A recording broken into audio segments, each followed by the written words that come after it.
Hi there. Why is the government of Kenya cashing out of Safaricom?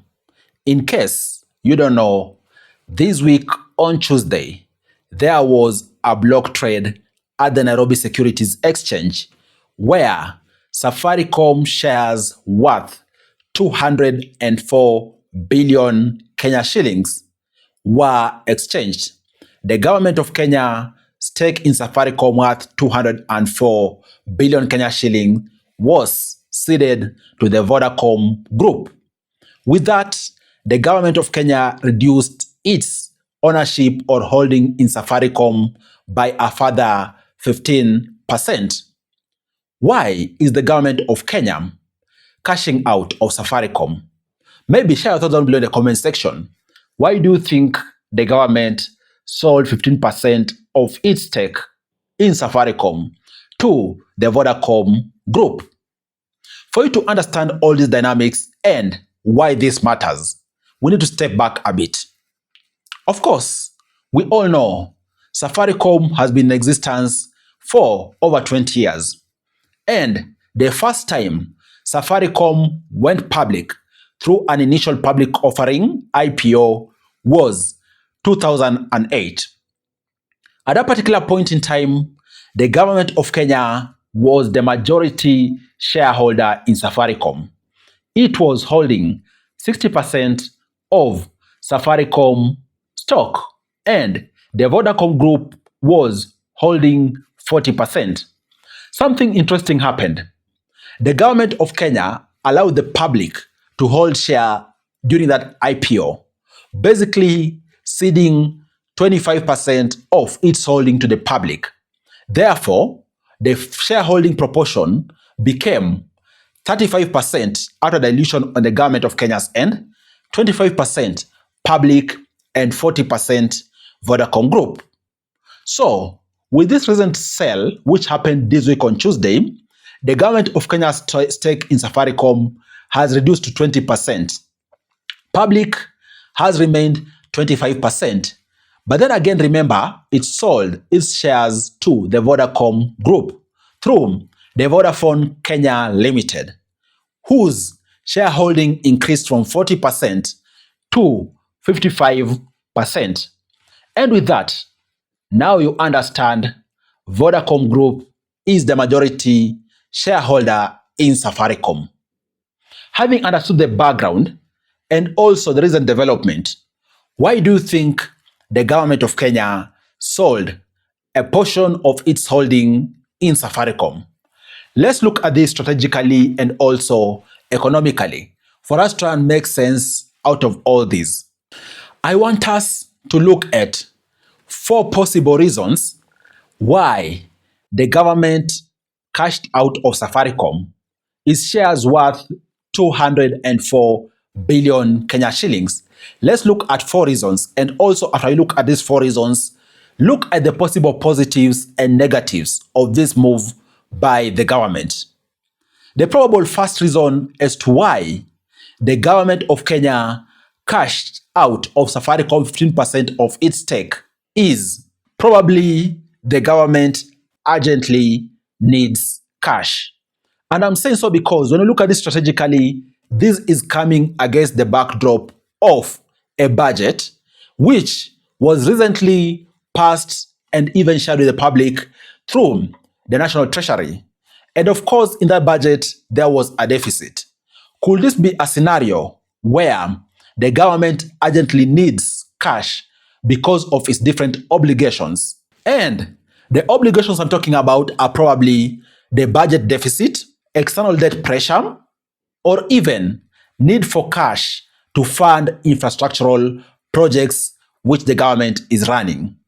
Do you think that could be the reason? And I'm asking so, and I began with this reason because this is a quick way of getting cash, because we are talking about instant exchange of cash amounting to upwards of 200 billion Kenya shillings.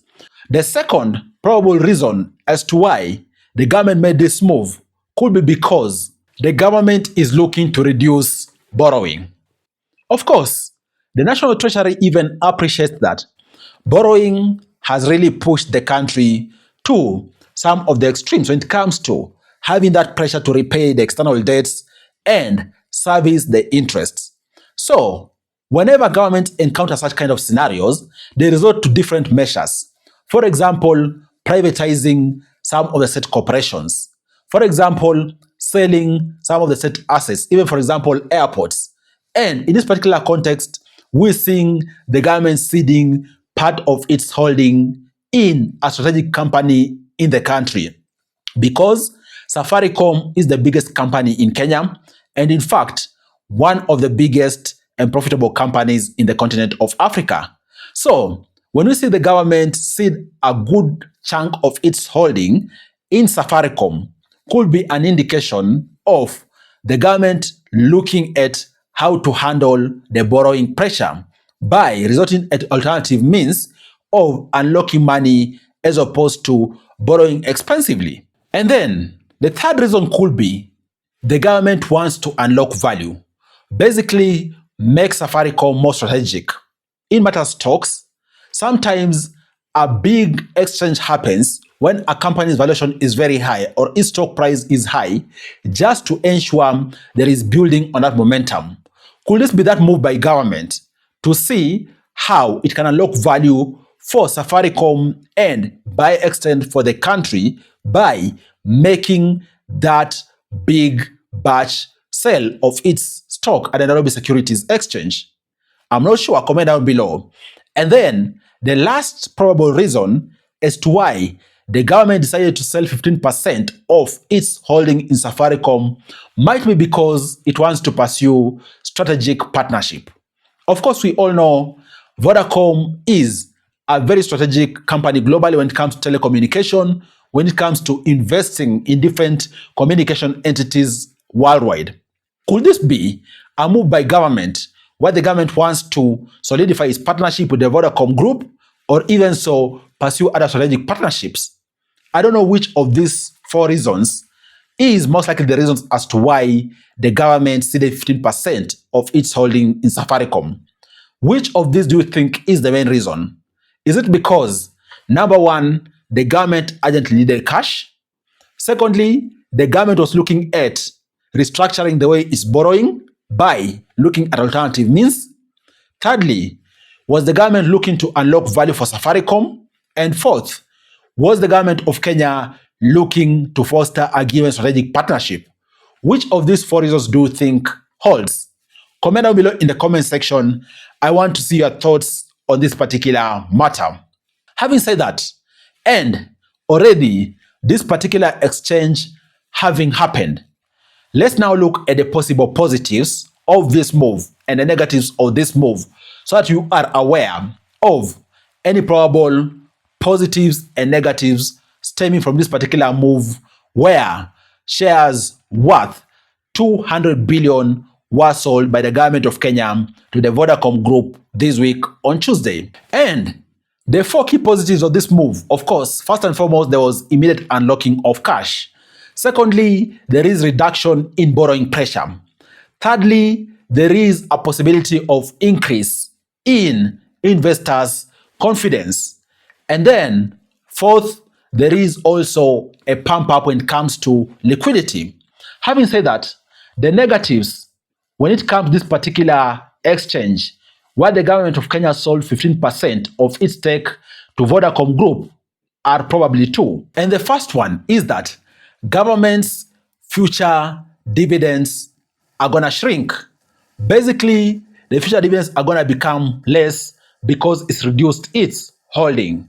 And the second negative is that in case Safaricom becomes bigger, unfortunately, government's voice in Safaricom's growth and prosperity has reduced because of reduction in its shareholding. Guys, having said this, and you understanding what the government did by selling 15% of its shares, which it holds in Safaricom to Vodacom Group, you understanding the historical aspects of all this right from the IPO, and us also having looked at the probable reason as to why the government could have sold these shares, What do you think about this? How do you feel about this particular transaction?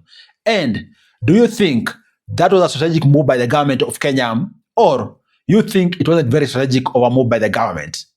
Comment down below. I want to know what you think. Cheers, guys. Catch up in the next video.